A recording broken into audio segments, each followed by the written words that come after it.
నమస్కారమండి. కథల నేస్తానికి స్వాగతం. ఈరోజు మనం డాక్టర్ తాళ్ళూరి లక్ష్మి గారు రచించిన ఆలంబన అనే ఒక చక్కని కథను విందామండి. ఇక కథలోనికి వెళ్ళిపోదామా అండి? హలో, ఫోన్ మోగుతుంటే వెళ్ళి తీసింది అనుపమ. వంశీ ఫోన్ చేస్తున్నాడు అటు నుంచి. అమ్మా, రేపటితో మా ఇంటర్న్షిప్ అయిపోతుంది. రేపు రాత్రికల్లా నేను మనోజ్ఞ ఇంటికి వచ్చేస్తాం అనగానే అనుపమ మొహం ఆనందంతో మతాబులా వెలిగిపోయింది. వంశీ ఎంత మంచి కబురు చెప్పాడు. ఈ రోజు కోసం ఎన్ని సంవత్సరాల నుంచి ఎదురు చూస్తోంది. అదే చెప్పింది వంశీతో. చాలా సంతోషంగా ఉందిరా వంశీ. అంకుల్కి కూడా ఫోన్ చేసి చెప్పండి, సంతోషపడతారు అంది. మనోజ్ఞ ఎప్పుడో చెప్పేసిందమ్మా. నేనే పనిలో పడి కొంచెం ఆలస్యం చేశాను. సరే ఉంటాను అని చెప్పి ఫోన్ పెట్టేశాడు వంశీ. అనుపమకిక కుదురుగా ఉండడం సాధ్యం కాలేదు. ఏ పని చేస్తున్నా వంశీనే గుర్తుకు రాసాగాడు. కాలం ఎంత వేగంగా పరిగెడుతోంది. నిన్నగాక మొన్ననేగా వంశీని మెడికల్ కాలేజీలో చేర్చింది. అప్పుడే 5.5 సంవత్సరాలు గడిచిపోయాయా? అనుపమ మస్తిష్కంలో గడచిన కాలం సినిమా రీళ్ల గిర్రున తిరగసాగింది. అనుపమ ఎన్నటికీ మరచిపోలేని రోజు వంశీకి మెడికల్ కాలేజీలో సీటొచ్చిన రోజు. సిటీకి 60 కిలోమీటర్ల దూరంలో ఉన్న ఒక చిన్నపాటి టౌన్లో కట్టిన మెడికల్ కాలేజీలో వంశీకి సీటు వచ్చిందని తెలిసిన రోజున అనుపమ పడిన సంతోషం అంతా ఇంతా కాదు. వంశీ నాన్నగారు పోయాక ఆయన వంశీ గురించి కన్న కలలను సాకారం చేయడానికి 4 ఏళ్లుగా తాను వంశీ పడిన కష్టానికి ప్రతిఫలం దక్కినందుకు ఎంతగానో మురిసిపోయింది. ఆ రోజే వంశీని కాలేజీలో చేర్చాల్సిన రోజు. ఇద్దరూ వంశీకి కావలసిన సామానంతా 2 బ్యాగులలో సర్దుకుని పొద్దుటే ఆర్టీసీ బస్సులో బయలుదేరి 10 గంటలకల్లా ఆ చిన్న టౌన్ చేరుకున్నారు. బస్టాండ్ నుండి మెడికల్ కాలేజీకి 6-7 కిలోమీటర్ల దూరం ఉంటుంది. బస్టాండ్లో ఆటో చేసుకుని కాలేజీకి బయలుదేరారు. సగం దూరం వెళ్ళేసరికి టైరు పంచర్ అయి ఆటో ఆగిపోయింది. స్టెప్నీ కూడా లేకపోవడంతో వేరే ఆటో వస్తే దాంట్లో మీరు వెళ్ళిపోమ్మని చెప్పి ఆటో డ్రైవర్ పంచర్ వేయించుకుని వస్తానని వెళ్ళిపోయాడు. అనుపమ, వంశీ మరో ఆటో ఏదైనా వస్తే ఆపడానికి రోడ్డుపైన ఎండలో నిలబడ్డారు.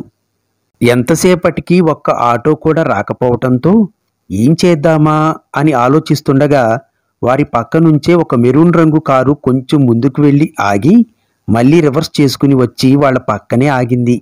అందులో నుంచి ఒక అమ్మాయి దిగి, లిఫ్ట్ కావాలా ఆంటీ అని అడిగింది. అనుపమ తలూపటంతో అయితే ఎక్కండి అని అనుపమని, వంశీని కారులో ఎక్కించుకుంది. వాళ్ళిద్దరూ కారెక్కగానే నా పేరు మనోజ్ఞ, డ్రైవ్ చేస్తున్నది మా నాన్నగారు మనోహర్. నన్ను మెడికల్ కాలేజీలో చేర్చడానికి తీసుకువెళ్తున్నారు. మీరు కూడా మెడికల్ కాలేజీకేనా అని అడిగింది. అవునని చెప్పి అనుపమ, వంశీ తమను తాము పరిచయం చేసుకున్నారు. మెడికల్ కాలేజీ చేరగానే ప్రవేశానికి అవసరమైన తతంగమంతా పూర్తి చేసుకుని కాలేజీకి దగ్గరలో ఉన్న హాస్టల్లో కూడా అడ్మిషన్ పనులు పూర్తి చేసుకున్నారు. బాయ్స్ హాస్టల్, గర్ల్స్ హాస్టల్ పక్కపక్కనే ఉన్నాయి. వంశీ, మనోజ్ఞ తమకు కేటాయించిన గదుల్లో సామాన్లను సర్దుకుని బయటకు వచ్చారు. అప్పటికే లంచ్ టైం కావటంతో నలుగురు కలిసి కాలేజీ క్యాంటీన్లో భోజనం చేశారు. భోజనం చేస్తుండగా మనోజ్ఞ అడిగింది, మీరుండేది కూడా సిటీలోనేనా ఆంటీ అని. అవునమ్మా, శ్రీనగర్ కాలనీలో ఉంటాం జవాబిచ్చింది అనుపమ. అంటే మీరుండేది మాకు దగ్గరలోనే అన్నమాట. మేముండేది జూబ్లీ హిల్స్లో. అయితే నాన్న, వెళ్ళేటప్పుడు ఆంటీని వాళ్ళ ఇంట్లో డ్రాప్ చేసి వెళ్ళండి వాళ్ళ నాన్నతో అంది మను. అయ్యో, మీకంత కష్టం ఎందుకమ్మా, నన్ను బస్టాండ్ దగ్గర దింపేస్తే బస్సులో వెళ్ళిపోతాను అంది అనుపమ.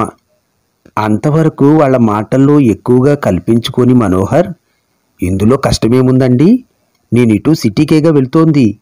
మీకు అభ్యంతరం లేకపోతే నాతో రావచ్చు అన్నాడు. మనోజ్ఞ మరింత బలవంతం చేయటంతో ఒప్పుకోక తప్పలేదు అనుపమకి. పిల్లలిద్దరిని హాస్టల్లో వదిలేసి వస్తుండగా మనోహర్ అన్నాడు వంశీతో, వంశీ, మనోజ్ఞ నన్ను వదిలి ఎప్పుడూ ఒంటరిగా ఉండలేదు. ఇక్కడ నువ్వే తనకు ఆసరాగా ఉండాలి. వంశీ ఆయనకు భరోసా ఇచ్చాడు. మీరేమీ దిగులు పడకండి అంకుల్, మనోజ్ఞకి ఏ అవసరం వచ్చినా నేను చూసుకుంటాగా అన్నాడు. మనోహర్ కారు స్టార్ట్ చేస్తుండగా గద్గద స్వరంతో అంది అనుపమ. వంశీ, జాగ్రత్త, టైంకి భోంచేస్తూ ఉండు. నేను వార్డెన్ గారితో మాట్లాడాను. హాస్టల్ జీవితం అలవాటయ్యేదాకా ప్రతి శనివారం సాయంత్రం ఇంటికి పంపడానికి పర్మిషన్ ఇచ్చారు. శనివారం కాలేజీ అయిపోగానే ఇంటికి వచ్చేయి, తిరిగి ఆదివారం సాయంత్రం వెళ్ళొచ్చు అంది. సిటీకి తిరిగి వస్తుండగా అనుపమతో అన్నాడు మనోహర్. మీరు వంశీ గురించి దిగులు పడకండి.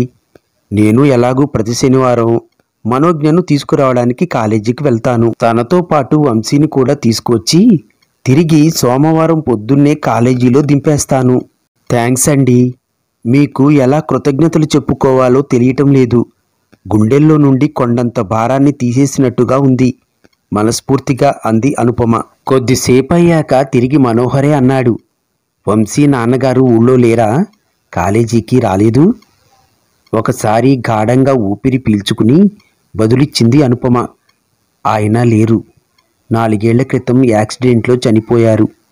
సారీ, మీ వ్యక్తిగత విషయాలు అడిగినందుకు క్షమించండి ఎంతో బాధపడుతూ అన్నాడు మనోహర్. విషయం మార్చి అనుపమను మళ్ళీ మామూలు మనిషి చేయడానికి తిరిగి తనే మీరేమైనా ఉద్యోగం చేస్తుంటారా అని. అవునండి, ఒక ప్రైవేట్ ఉమెన్స్ కాలేజీలో ఇంగ్లీష్ లెక్చరర్గా పనిచేస్తున్నాను జవాబిచ్చింది అనుపమ. తరువాత మనోహర్ తన గురించి చెప్పుకొచ్చాడు. అతను ఒక ఐటీ కంపెనీలో సాఫ్ట్వేర్ ఇంజనీర్గా పనిచేస్తున్నాడు. మనోజ్ఞ ఒక్కతే సంతానం. మనోజ్ఞ చిన్నప్పుడే భార్య మరో ప్రసవంలో కన్నుమూసింది. అప్పటి నుంచి అతడే మనోజ్ఞకు సర్వమై పెంచుకొస్తున్నాడు. ఒక విధంగా చెప్పాలంటే మన ఇద్దరి జీవితాలు ఒకే బాటలో పయనిస్తున్నట్టున్నాయి. వాతావరణం తేలిక చేస్తూ నవ్వాడు. వారలా మాట్లాడుతుండగానే సిటీకి చేరుకున్నారు. అనుపమను వాళ్ళ ఇంటి దగ్గర దింపేసి వెళ్ళిపోయాడు మనోహర్.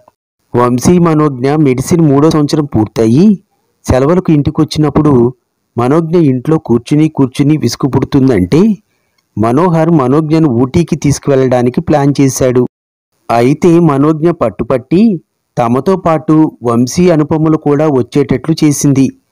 అప్పటి నుంచి సెలవుల్లో ఏ ప్రదేశానికి వెళ్ళినా నలుగురు కలిసే వెళ్ళసాగి. వంశీ మనోజ్ఞ కూడా ఈ 5.5 ఏళ్లలో ఎప్పుడూ చదువుపై అశ్రద్ధ చూపలేదు. ఇద్దరూ ఎంతో కష్టపడి చదివి మెడిసిన్ మంచి మార్కులతో పాస్ అయ్యారు. గత సంవత్సరంగా చదువుకున్న కాలేజీ అనుబంధ హాస్పిటల్లోనే హౌస్ సర్జన్లుగా పనిచేస్తున్నారు. అది రేపటికల్లా పూర్తవుతుంది.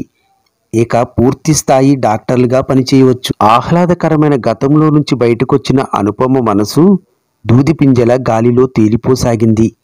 ఇక వంశీని ఒక ఇంటివాడిని చేసేస్తే తన మరో బాధ్యత కూడా పూర్తవుతుంది. వంశీ పెళ్ళనుకునేసరికి అనుపమ మనసులో మనోజ్ఞ సుందర రూపం మిదిలింది. ఇద్దరూ ఈడుజోడుగా ఉంటారు. ఒకరంటే ఒకరు ఎంతో సఖ్యతతో, చాలా చనువుగా కూడా ఉంటారు. మనోజ్ఞ ఎంతో మంచి అమ్మాయి. చాలా చలాకీగా ఉన్నా ఎంతో మృదు స్వభావురాలు. ఆ అమ్మాయి చెంగున ఇంట్లో తిరుగుతూ ఉంటే ఇంటికే కల వచ్చినట్టుండేది. వంశీకి మనోజ్ఞ తోడైతే వాళ్ళిద్దరి జీవితాలు ఎంతో ఆనందంగా, ఉల్లాసంగా, ఎటువంటి ఒడిదుడుకులు లేకుండా సాగిపోతాయి. వాళ్ళిద్దరినీ ఒకటి చెయ్యాలనే భావనతో అనుపమ నిర్వచించలేని ఒక తీయటి అనుభూతికి గురైంది. ఈ విషయంలో ముందుగా మనోహర్ గారి అభిప్రాయం కూడా తెలుసుకుంటే ఆ తర్వాత వంశీ మనోజ్ఞల ముందు ప్రస్తావించవచ్చు. ఈరోజే మనోహర్ గారితో మాట్లాడాలి అనుకుంది అనుపమ. అనుకున్నట్టుగానే అనుపమ ఆ రాత్రి ఫోన్ చేసి మనోహర్కి తన మనసులోని మాట చెప్పి అతని అభిప్రాయం కూడా అడిగింది. మనోహర్ కూడా వంశీ మనోజ్ఞలు ఒక్కటైతే తనకంటే ఎక్కువగా ఆనందించేవారు ఎవరు ఉండరని చెప్పడంతో మనసు ఎంతో కుదుటపడి ఆ రాత్రి సంతృప్తిగా నిద్రపోయింది అనుపమ. హౌస్ సర్జెన్సీ కూడా అయిపోయింది. ఇక ముందు ఏం చేద్దాం అనుకుంటున్నావు వంశీ? కాఫీ సిప్ చేస్తూ వంశీని అడిగాడు మనోహర్. వంశీ మనోజ్ఞలు చదువు ముగించుకుని ఇళ్లకు వచ్చి దాదాపు వారం రోజులయ్యింది. ఆ రోజు మనోహర్ మనోజ్ఞలను డిన్నర్కు పిలిచింది అనుమన్నాడు. ఆదివారం కావటంతో డిన్నర్ ఎటువంటి తొందర లేకుండా తీరికగా చేయవచ్చని భోజనాలు పూర్తయ్యాక నలుగురు డ్రాయింగ్ రూములో కూర్చుని మాటలు మొదలుపెట్టారు. మనోహర్కి డిన్నర్ అయ్యాక కాఫీ తాగడం అలవాటు. అందుకే అతనికి ప్రత్యేకంగా కాఫీ చేసి ఇచ్చింది అనుపమ. తను పిల్లలతో పాటు ఐస్ క్రీమ్ స్కూప్ తింటూ వీరి సంభాషణ వినసాగింది అనుపమ. ఎండీ చేద్దామనుకుంటున్నాను అంకుల్. మరో 3 నెలల్లో నీటి పరీక్షలున్నాయి. నేను మనోజ్ఞ ఎప్పుడో ప్రిపరేషన్ మొదలు పెట్టేశాం. ఇద్దరం ఎయిమ్స్లో సీటు కోసం ప్రయత్నిద్దామనుకుంటున్నాం. వంశీ మాటలకు చివుక్కున తలెత్తి చూసింది అనుపమ. అతని మాటలతో ఏకీభవిస్తున్నట్టు మనోజ్ఞ కూడా తల తిప్పుతోంది. స్పెషలైజేషన్ ఏం చేద్దామనుకుంటున్నారు? యథాలాపంగా అడిగాడు మనోహర్. నాకైతే ఇంటర్నల్ మెడిసిన్ చదవాలని ఉంది. మనోజ్ఞ గైనకాలజీ చేస్తానంటోంది. చాలా మంచి నిర్ణయం తీసుకున్నారు వంశీ. ఈ కాలంలో మెడిసిన్ చదువుకి ఒక పరిధి అంటూ పెట్టుకోలేం. డిఎం డిగ్రీ కూడా సర్వసాధారణమైపోయింది. ఎంత చదివినా నేర్చుకోవలసింది ఇంకా ఎంతో ఉందనిపిస్తుంది. వాళ్ల మాటలు వింటూ మనోహర్ కేసి అర్థింపుగా చూసింది అనుపమ. ఆమె మనోగతం అవగతం చేసుకున్నట్టు తన మాటలకు వంశీ స్పందించక ముందే తిరిగి అన్నాడు మనోహర్. అయితే మాలాంటి తల్లిదండ్రులు సంతోషపడేది, సంపూర్ణ తృప్తి చెందేది పిల్లలు చదువులు ముగిశాక ఉద్యోగాలు సంపాదించుకుని పెళ్ళిళ్ళు చేసుకుని ఒక ఇంటివారిగా స్థిరపడినప్పుడు. ఆ ప్రక్రియ ఎంత వేగంగా పూర్తయితే అంత ఆనందిస్తారు. అందరిలాగే మీ అమ్మగారు, ఒక విధంగా చెప్పాలంటే నేను కూడా. మీ ఇద్దరి విషయంలోనూ త్వరలో ఇదే జరగాలని ఆశిస్తున్నాం. మా పెళ్ళి అన్నాడు. ఆశ్చర్యంగా చూశాడు వంశీ. అవును, మీ పెళ్ళే వంశీ, మధ్యలో కలుగజేసుకుంటూ అంది అనుపమ. మనోహర్ గారు, నేను అనుకున్నది ఏమిటంటే, మనోజ్ఞకి నీకు ఎలాంటి అభ్యంతరం లేకపోతే మీ ఇద్దరికీ త్వరలో పెళ్లి చేయాలని. ఆ తరువాత పై చదువులు చదవాలా, ఉద్యోగాలు చెయ్యాలా అనేది మీ ఇద్దరూ కలిసి నిర్ణయించుకోవచ్చు అంది. ముఖాన విస్మయం ప్రస్ఫుటంగా కనిపిస్తూ ఉంటే వంశీ మనోజ్ఞ వైపు చూశాడు. ఆ అమ్మాయి ముఖంలోనూ అదే రకమైన భావోద్వేగం కనిపిస్తోంది. కొద్దిసేపు ఇద్దరూ కళ్ళతో మాట్లాడుకున్నాక మనోజ్ఞ అంది, వంశీ, కాగల కార్యం గంధర్వలే తీరుస్తున్నట్టున్నారు. ఇంకా ఆలస్యం ఎందుకు, చెప్పు అంది. మనోజ్ఞ మరోసారి హెచ్చరించాక ఒకసారి దీర్ఘంగా ఊపిరి పీల్చుకుని గొంతు విప్పాడు వంశీ. అమ్మా, మీ మనసుల్లో ఈ విధమైన ఆలోచన ఉందని నేను మనోజ్ఞ అసలు ఊహించలేదు. లేకుంటే మీకు విసిదపరిచేవాళ్ళం. మా మనసుల్లో అటువంటి ఆలోచనే లేదని. మా ఇద్దరికీ ఒకరిపై ఒకరికి ఎంతో అభిమానం, ఆప్యాయత, గౌరవం ఉన్నాయి. కానీ అవి మీరు అనుకుంటున్నట్టు పెళ్లికి దారి తీసే ప్రేమ, ఇష్టము కాదు. మేము పరస్పరం ఒకరి మంచి ఒకరు కోరుకునే మంచి స్నేహితులం. మా ఇద్దరి మనోగతాలు, ఆలోచనలు ఎప్పుడూ ఒకే పంతాలో ఉంటాయి అన్నాడు వంశీ. ఈసారి తెల్లబోవడం అనుపమ మనోహర్ల పనైంది. వారి ముఖాల్లో కదలాడుతున్న ఆశాభంగాన్ని గమనిస్తూ తిరిగి కొనసాగించాడు వంశీ. అమ్మా, నిజానికి మనోజ్ఞ నేను కలిసి మీ ఇద్దరితో ఒక విషయాన్ని గురించి ఎప్పటి నుంచో మాట్లాడాలనుకుంటున్నాం. సందర్భం కుదరక, ధైర్యం చేయలేక ఇంతవరకు ప్రస్తావించలేదు. మా ఇద్దరితోనా? ఏ విషయం గురించి? ప్రశ్నార్థకంగా చూసింది అనుపమ. విషయాన్ని ఎలా చెప్పాలో మనసులో మదించుకుంటున్నట్టున్నాడు వంశీ. వంశీ కొంచెం సమయం తీసుకుని తిరిగి సాగించాడు. మనోజ్ఞ నేను ఈ విషయం గురించి దాదాపు 2 ఏళ్ల నుంచి చర్చించుకుంటున్నాం. అన్ని కోణాల్లోంచి ఆలోచించాం. మా ఇద్దరికీ ఎంతో బాగా మనసుకు హత్తుకునేలా నచ్చింది. ఇలాగే కనుక జరిగితే ఎంత బాగుంటుందోనని ఎన్నోసార్లు అనుకున్నాం. అయితే ఈ విషయం చెప్తే మీ ప్రతిస్పందన ఎలా ఉంటుందోనన్న జంకుతో ఇంతకాలం చెప్పలేదు. ఇప్పుడు మెడిసిన్ పూర్తి చేసుకుని మేమిద్దరం జీవితంలోని మరో దశలోకి అడుగుపెడుతున్న తరుణాన ఈ విషయం మీద మీరు ఎలాంటి నిర్ణయం తీసుకున్నా మన జీవితాల మీద దాని ప్రభావం ఎక్కువగా ఉంటుందని ఈ అంశాన్ని మీ ముందుంచుతున్నాం.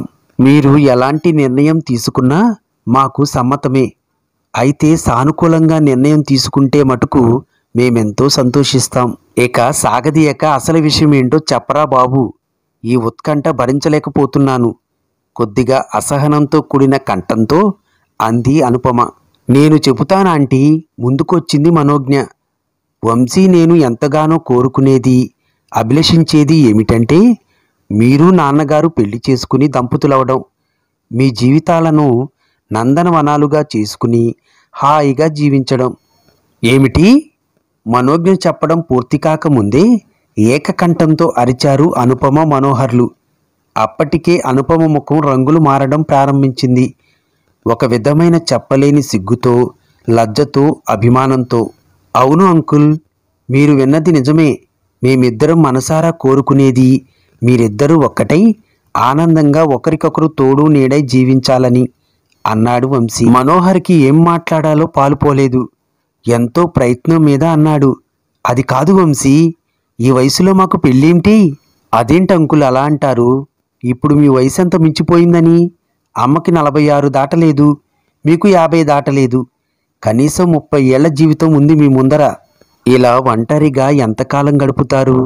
ఇప్పటి వరకు మనోజ్ఞ నేనే మీ లోకమై ఉన్నాం. మున్ముందు మనోజ్ఞ నేను మీకు పూర్తిగా తోడుండడానికి వీలవుతుందో లేదో చెప్పలేం. మా వృత్తి జీవితాలతో సంసార జంజాటాలలో పడి మీతో ఎంతసేపు గడపగలుగుతామో మాకే తెలియదు. అందుకే మీకంటూ ఒక ప్రత్యేకమైన జీవితం, ఒక జీవన సహచరుడు ఉండాలి. అమ్మకి మీరు, మీకు అమ్మ గత 6 ఏళ్లుగా బాగా తెలుసు. ఒకరంటే ఒకరికి గౌరవం, అభిమానం ఉన్నాయి. ఇద్దరి అభిరుచులు కూడా బాగా కలుస్తాయి. నాకు తెలిసి మీరు గనక కలిసి జీవించడానికి ఒప్పుకుంటే మీ జీవితాలు ఎంతో ఆనందంగా, హృదయంగా సాగిపోతాయి. ఒకరికొకరు జీవితాంతం ఆలంబనగా నిలుస్తారు. దయచేసి ఒప్పుకోండి అంకుల్, అర్దింపుగా అన్నాడు వంశీ. మీకు పెళ్లి చేయాల్సిన వయసులో మాకు పెళ్ళేమిట్రా మీ పిచ్చి కాకపోతేను? ఎంతో లోతైన బావిలోంచి వస్తున్నట్టు బలహీనంగా వినపడింది అనుపమ గొంతు. మనోజ్ఞ అనుపమ పక్కకు చేరి ఆమె చేతుల్ని తన చేతుల్లోకి ఆప్యాయంగా తీసుకుంటూ అంది, ఆంటీ, అమ్మ ప్రేమంటే తెలియకుండా పెరిగిన దాన్ని. మీరు కలిశాకే అమ్మ ప్రేమలోని మాధుర్యం ఎలా ఉంటుందో తెలిసింది. మీరు నాన్నగారు కలిసి ఉంటే రేపు నేను పెళ్లి చేసుకున్నాక కూడా నాకంటూ ఒక పుట్టిల్లు, ఒక అమ్మా నాన్న ఉంటారు. మీ దగ్గర నేను అమ్మ ప్రేమని సంపూర్ణంగా జీవితాంతం పొందగలుగుతాను. నా కోసం నాన్న, వంశీ కోసం మీరు మీ సరదాలన్నీ చంపుకుని ఎంత త్యాగం చేశారో మా ఇద్దరికీ బాగా తెలుసు. ఇక మీదైనా మీకోసం మీరిద్దరూ జీవించాలన్నది మా ఇద్దరి ఆకాంక్ష. దయచేసి కాదనకండి ఆంటీ. మీ సంగతటుంచు, ఈ సమాజం నవ్విపోదు. పెళ్ళిడుకొచ్చిన పిల్లల్ని పెట్టుకుని తగుదునమ్మా అని సిగ్గు లేకుండా పెళ్లి చేసుకున్నారని. చివరి ప్రయత్నంగా సమాజం ప్రసక్తి తెచ్చింది అనుపమ. నాకు మనోజ్ఞకు లేని అభ్యంతరం ఈ సమాజానికి ఎందుకమ్మా? ఉంటే మాకుండాలి. మేమే పెళ్లి చేసుకోమని మిమ్మల్ని ప్రోద్బలం చేస్తుంటే అభ్యంతరం చెప్పడానికి వాళ్ళెవరమ్మా? ఈరోజు మిమ్మల్ని ఎవరైనా విమర్శించినా మనమెవరం పట్టించుకోవాల్సిన అవసరం లేదు. కొద్ది రోజుల్లో వాళ్లే మర్చిపోతారు. మనోజ్ఞ నేను మరో 4-5 ఏళ్లు మా చదువులపైనే దృష్టి పెట్టదలుచుకున్నాం. సాధ్యమైనంత ఎక్కువ చదివి విద్యలో, వృత్తిలో పూర్తి నైపుణ్యం సాధించిన తర్వాతే సరైన జోడుని చూసుకుని జీవితంలో స్థిరపడదలుచుకున్నాం. ఈలోగా మా ఇద్దరికి కావలసింది మీ సంతోషం, ఆనందం. మా కోరికను కాదనకుండా ఒప్పుకోండమ్మా. మరోసారి అనుపమను అర్థించాడు వంశీ. అదే సమయంలో మనోహర్ని కూడా ఒప్పించడానికి ప్రయత్నిస్తోంది మనోజ్ఞ.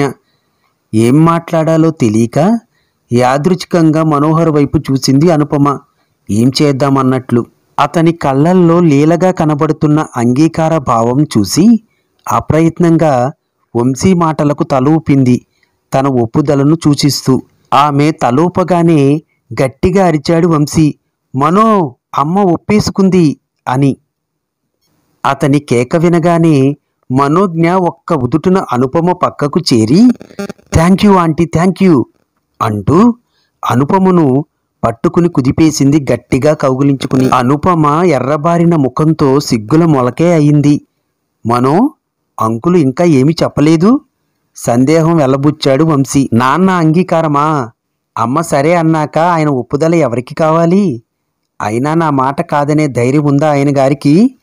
తల ఎగరేస్తూ అంది మనోజ్ఞ. ఆమె మాటలకు ఒక చిన్న మందహాసం చేశాడు మనోహర్. వాళ్ల నవ్వులతో ఆ ఇల్లు ఒక స్వర్గసీమే అయింది. కథ సమాప్తం. మరిన్ని కొత్త కథలు వినడానికి తప్పకుండా ఈ ఛానల్ని సబ్స్క్రైబ్ చేసుకోవడం మర్చిపోకండి. ధన్యవాదములు.